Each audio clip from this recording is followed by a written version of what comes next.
Assalamualaikum warahmatullahi wabarakatuh. Perkenalkan, nama saya Rahmat Hidayatullah. Kali ini saya akan mencoba mempresentasikan penentuan lokasi industri dengan metode Brown-Gibson. Adapun studi kasus yang kita ambil adalah industri minuman teh dalam kemasan. Teh terbuat dari pucuk teh atau Camellia sinensis yang diolah melalui proses pengolahan tertentu. Kemudian produk teh merupakan salah satu komoditas ekspor non-migas yang memberikan kontribusi devisa yang cukup besar bagi negara. Produksi teh siap minum dalam bentuk kemasan melalui proses yang dilandasi kegiatan yang terstruktur dan sesuai standar yang berlaku.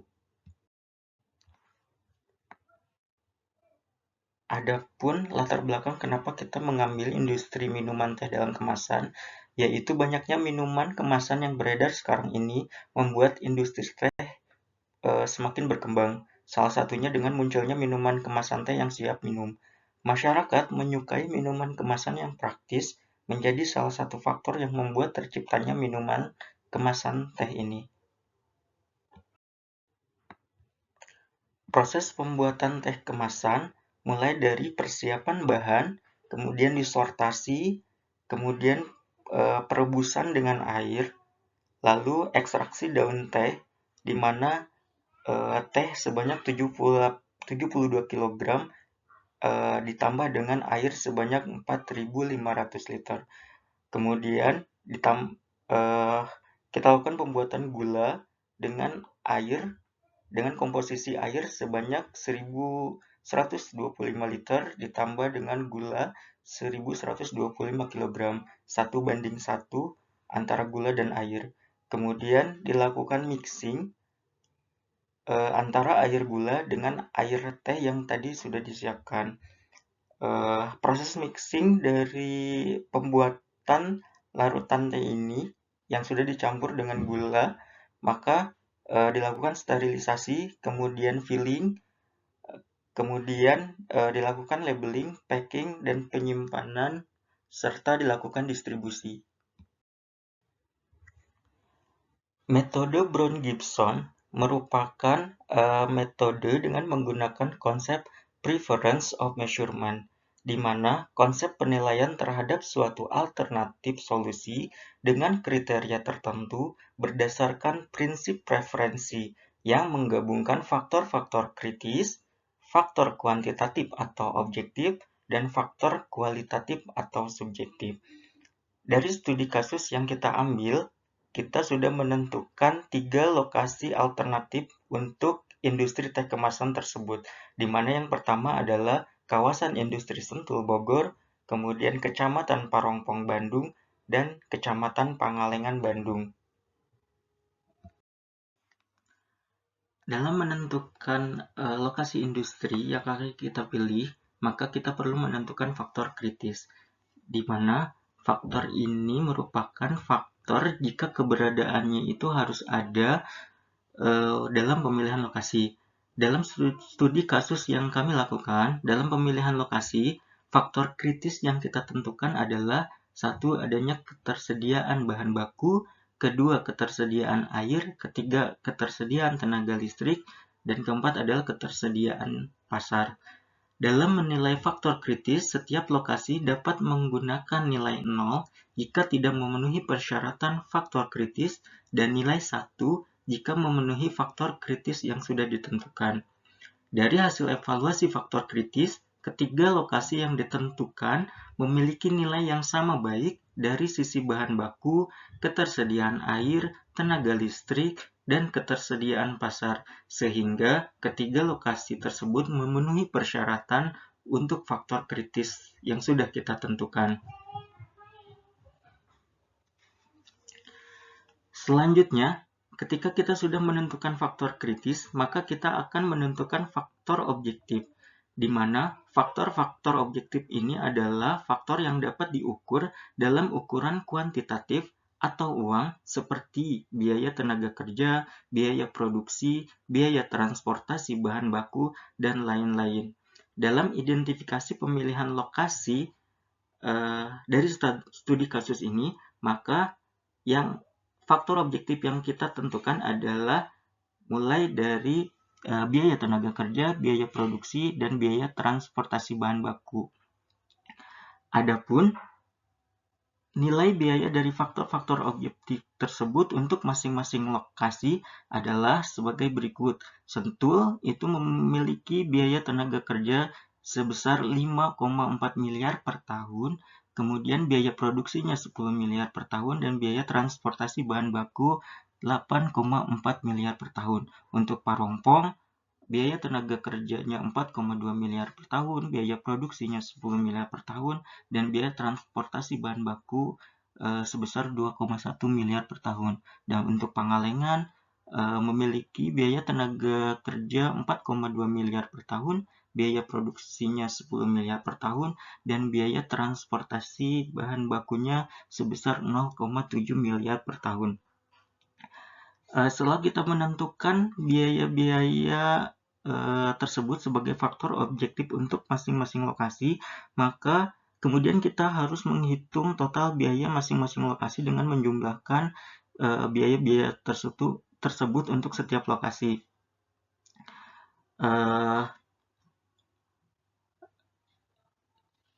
Contohnya untuk Sentul, total biaya yang dikeluarkan per tahunnya adalah 23,8 miliar, kemudian untuk Parongpong 16,3 miliar, dan Pangalengan 14,9 miliar per tahunnya. Selanjutnya, kita perlu melihat atau menghitung nilai annual cost yang dikeluarkan masing-masing lokasi dengan cara dengan perhitungan 1 per total cost yang dikeluarkan masing-masing lokasi. Dapat dilihat di tabel faktor objektif. Untuk Sentul mempunyai nilai annual cost sebesar 0,04, kemudian Parongpong 0,06, dan Pangalengan 0,06. Setelah kita menentukan atau mendapatkan nilai annual cost, maka kita perlu menentukan performance of measurement dari faktor objektif masing-masing lokasi dengan rumus FO 1 per C1 dikali total annual cost seluruh lokasi, sehingga didapatkan nilai FO masing-masing lokasi adalah Sentul sebesar 0,24, Parongpong 0,35, dan Pangalengan 0,39. Nilai FO ini akan kita gunakan pada tahap terakhir untuk perhitungan ukuran lokasi dalam penentuan lokasi alternatif yang terpilih nantinya. Selanjutnya adalah menentukan faktor subjektif. Faktor-faktor subjektifnya adalah faktor yang dicirikan dengan pengukuran kualitatif. Contohnya seperti ketersediaan tenaga kerja, fasilitas pendidikan, aktivitas serikat kerja, keberadaan kompetitor, dan lain-lain. Untuk studi kasus yang kita pilih, faktor subjektifnya adalah pertama, prasarana umum, adanya kemudahan perluasan, dan ketersediaan sumber daya manusia. Selanjutnya, kita perlu menilai dan membandingkan setiap faktor subjektif dari ketiga lokasi berdasarkan tingkat kepentingan menggunakan tabel pairwise comparison. Contohnya, dalam studi ini, prasarana umum lebih penting dari perluasan. Kemudian, prasarana umum lebih penting dari SDM. Sedangkan untuk perluasan dan SDM sama pentingnya. Ketika kita menilai salah satu faktor subjektif, bisa dinilai dengan angka 1 ketika faktor tersebut merupakan lebih penting dari faktor lainnya. Contohnya di sini seperti ketika prasarana umum lebih penting dari perluasan, maka prasarana umum memiliki nilai 1 dibanding dengan perluasan. Kemudian untuk prasarana umum lebih penting dari SDM, maka prasarana umum juga dinilai 1 dibanding dengan SDM. Untuk faktor perluasan dan SDM sama pentingnya, maka masing-masing memiliki nilai 1 untuk perluasan dan SDM. Sehingga dapat dilihat total skor untuk prasarana umum adalah 2, perluasan 1, kemudian SDM 1. Setelah itu, kita perlu menentukan nilai indeks faktor subjektif atau PFS untuk setiap faktor yang telah ditentukan. Nilai PFS ini didapat dari total skor dibagi dengan total skor untuk semua faktor subjektif. Contohnya adalah nilai indeks untuk faktor prasarana umum adalah 0,5 didapat dari 2 dibagi dengan 4, sehingga mendapatkan nilai 0,5. Begitupun dengan perluasan dan SDM, masing-masing mendapat nilai indeks 0,25 didapat dari 1/4. Sehingga nilai dari indeks perluasan dan SDM adalah 0,25.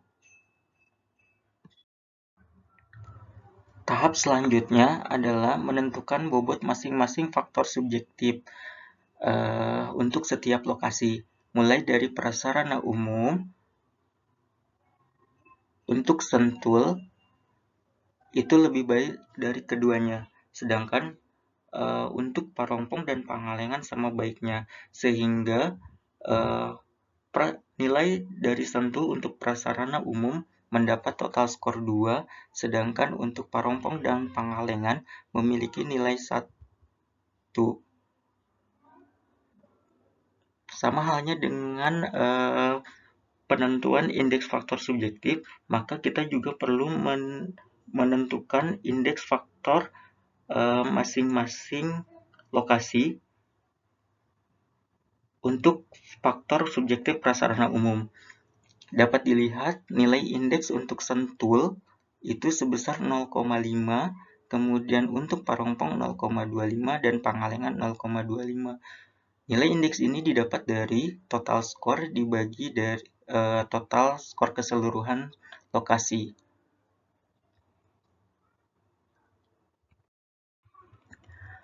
Untuk faktor subjektif perluasan, itu dapat dilihat Parongpong dan Pangalengan sama baiknya untuk perluasan, sehingga Parongpong mendapat nilai 1 dan Pangalengan mendapat nilai 1.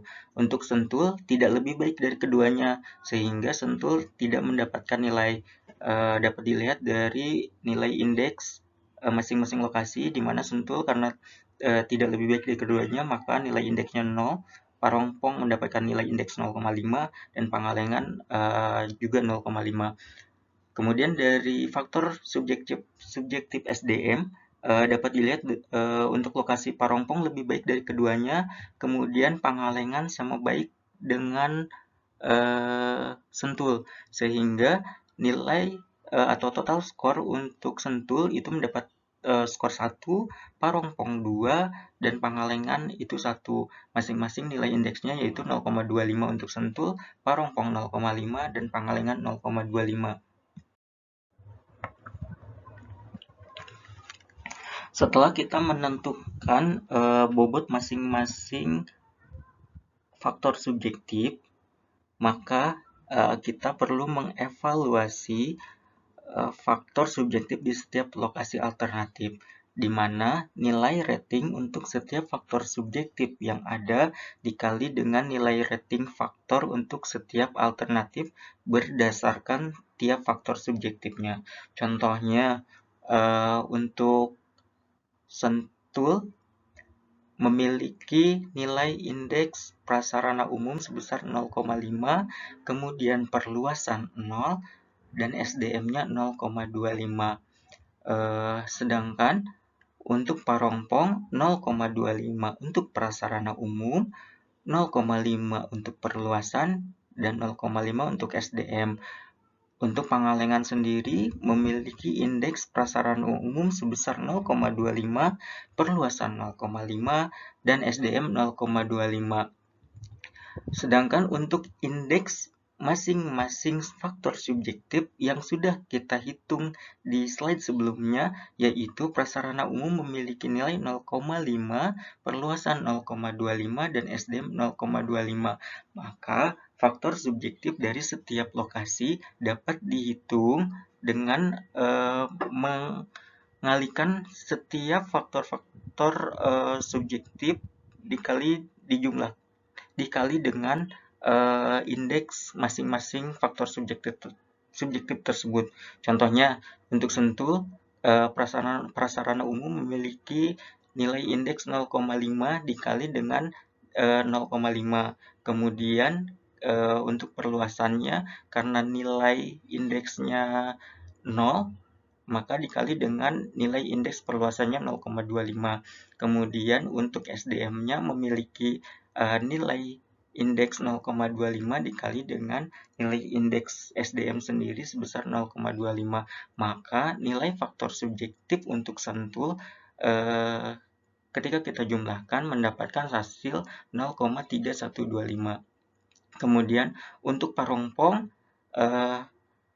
nilai indeks prasarana umum memiliki nilai 0,25 dikali indeks prasarana umum sebesar 0,5, kemudian ditambah dengan nilai indeks perluasan 0,5 dikali indeksnya 0,25 dan ditambah dengan 0,5 sebagai nilai indeks SDM dikali indeks SDM itu sendiri sebesar 0,25. Maka untuk nilai faktor subjektif dari lokasi parompong adalah 0,75. Kemudian untuk Pangalengan sendiri memiliki nilai faktor subjektif sebesar 0,315 berdasarkan perhitungan dari faktor-faktor subjektif dari lokasi Pangalengan itu sendiri.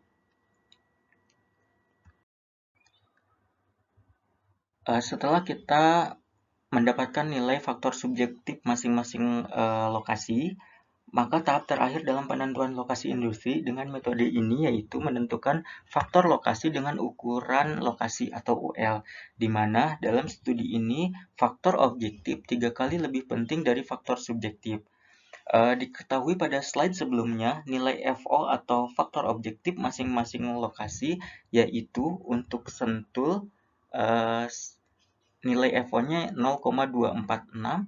Kemudian untuk parompong nilai FO-nya 0,3598 dan nilai FO untuk Pangalengan yaitu 0,3936.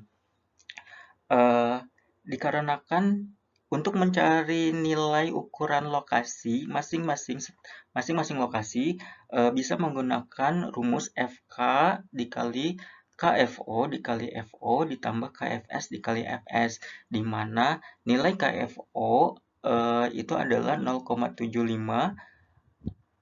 nilai FO untuk sentul itu 0,246, nilai KFS 0,25 dan nilai FS yaitu nilai faktor subjektif yang sudah kita dapatkan yaitu 0,3125, sehingga nilai ukuran luas untuk sentul yaitu 0,2629. Untuk ukuran luas parompong itu dapat dilihat untuk nilai FO-nya 0,3958 dan ukuran atau nilai faktor subjektifnya atau FS-nya 0,375, sehingga dapat dihitung nilai ukuran lokasinya yaitu 0,3636. Sedangkan untuk ukuran lokasi Pangalengan dapat dihitung berdasarkan nilai FO 0,3936 dikali 0,75, kemudian nilai faktor subjektifnya 0,3125 dikali KFS-nya 0,25 sehingga mendapatkan nilai 0,373.